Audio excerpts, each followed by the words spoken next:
But really, like, this woman and some of the other residents in that community just taught me that words don't have to be the only source of communication. And like on some level, I knew that as an artist myself. Yeah. And it was just through their images, like things just came out, whether it was something they could verbally articulate or not. I went to a self-care art therapy continuing ed a couple weeks ago, and I loved how the person who facilitated put this. They said, just put the feelings down and then worry about it later. Because sometimes I can just be like, well, I want to put it down, and then I want to like enhance it and I want to keep going. But it's like, no, just like let it out with that paint and then come back to it later on in the day. You may experience this where you are frustrated and then you do art and that frustration seems to dissipate. Mm-hmm. And so you're actually just calming down your limbic system, your nervous system, the amygdala in the brain. So that's like in the center part of the brain. So your amygdala is calming down because you're moving your energy somewhere else. That's good. And so I like to use paints when I'm like in a space of just like, I need to like get this out of me because of the free flow. Yeah.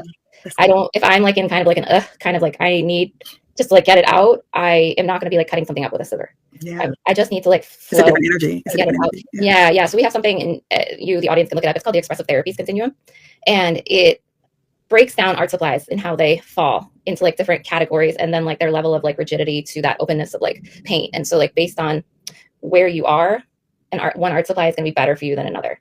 But then on top of that, there's like personal preference.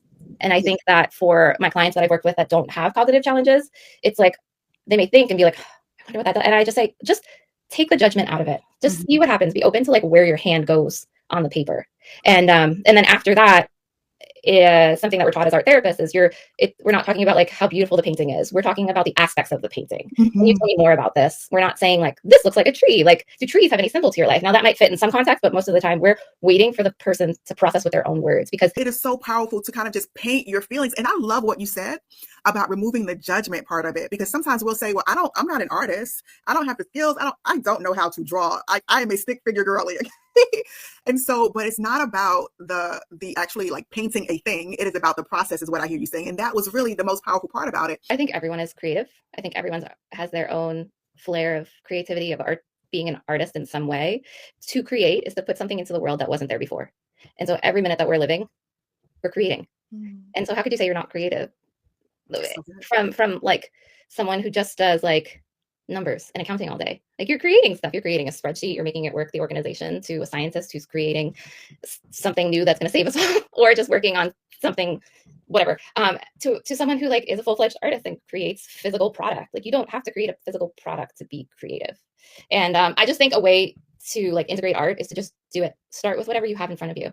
If you have a magazine, cut out a picture that resonates with you every day. And then if you feel so inclined, like, write next to it why.